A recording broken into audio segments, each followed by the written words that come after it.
Finally, you have marketing freedom. Agriculture Minister Jerry Ritz in Saskatchewan today celebrating a successful campaign to end the Canadian Wheat Board monopoly, the stranglehold over the freedom of Western Canadian farmers to sell their very own wheat, barley, durum to any customer they choose.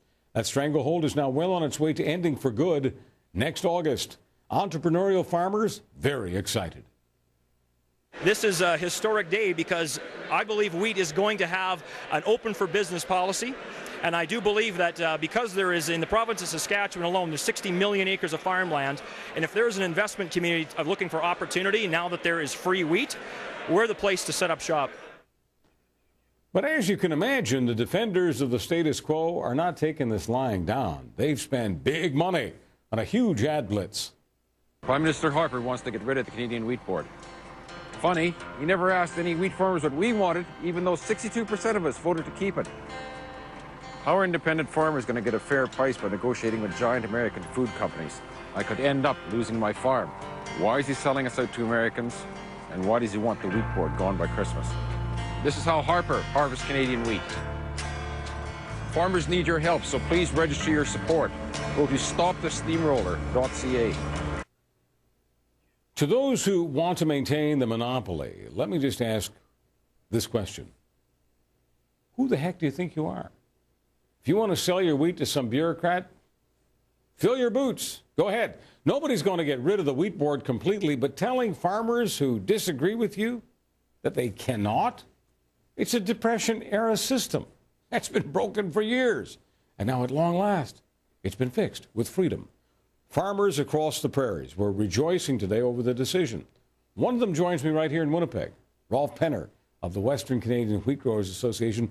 Rolf, on a scale of 1 to 10, how good is this? Oh, this is a 20, Charles. This is unbelievable. On the drive over here, I was thinking, how do you describe the feeling that farmers such as myself have today? And I was thinking of sporting events like winning a Stanley Cup or maybe getting a gold medal in the Olympics. But really, it's further than that. I mean, for Western farmers such as myself, this is the equivalent of the Berlin Wall coming down. Rolf, over the years, what have you not been able to do? What have you not been able to accomplish? Which goals haven't you been able to fulfill because of this stranglehold monopoly? The main thing is I just have not been able to sell my wheat and barley to who I want, when I want, for how much I want. And that's what it comes down to. I mean, it's such a simple thing. Like, you talk about freedom, and some people, think it's kind of glib or a slogan.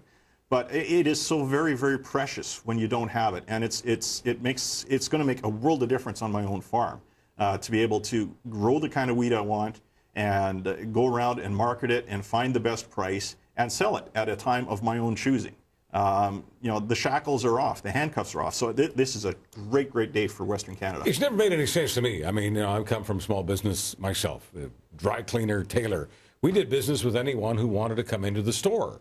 So this idea that you're investing serious money on land, on fertilizer, on equipment, but you can only have essentially one customer who tells you what the price is, it's never made any sense to me. And to a lot of business people, it doesn't, because, and even to farmers ourselves, because we don't do this with any other crop. We don't do this with our livestock. Some people have gotten to this idea that this wheat board thing is normal. No, it's abnormal. It's been around a long time. There's a tradition there, I suppose. But finally now with what the government has done, I think we're going to finally get back to normal business operations here with wheat and barley. It's great. Just part of what I do every day is I take a look at the various commodities prices, oil and gold, and naturally wheat. And, next year is supposed to be, but most people are projecting a very, very good year. Some people think the price may even double. Here's my question to you. With the price of wheat going higher and higher, we know what the reasons are, more and more people entering the middle class, wanting products that require wheat. We understand that.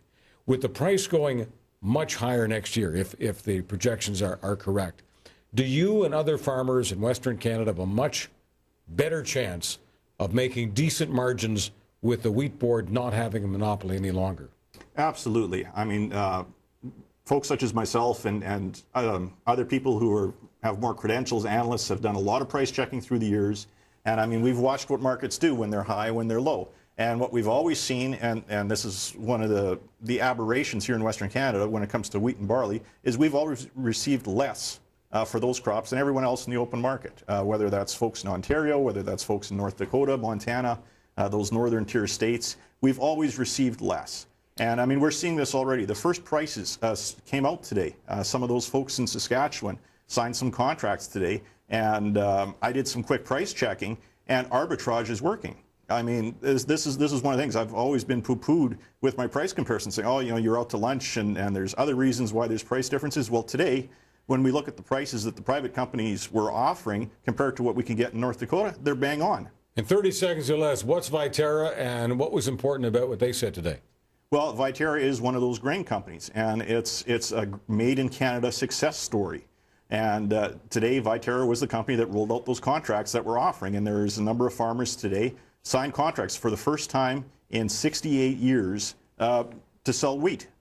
Well, the proof is in the pudding. It didn't take long for the pudding to arrive. No, it didn't. This was the day. I mean, this was the first day it's been given royal assent. We know that the wheat board can no longer have a monopoly, although some people are trying to fight an injunction which has very, very little legal foundation. I want to congratulate you. On a scale of 1 to 10, I asked you, how good does it feel? You said a 20. That's a big deal. Thank you. That's a big deal.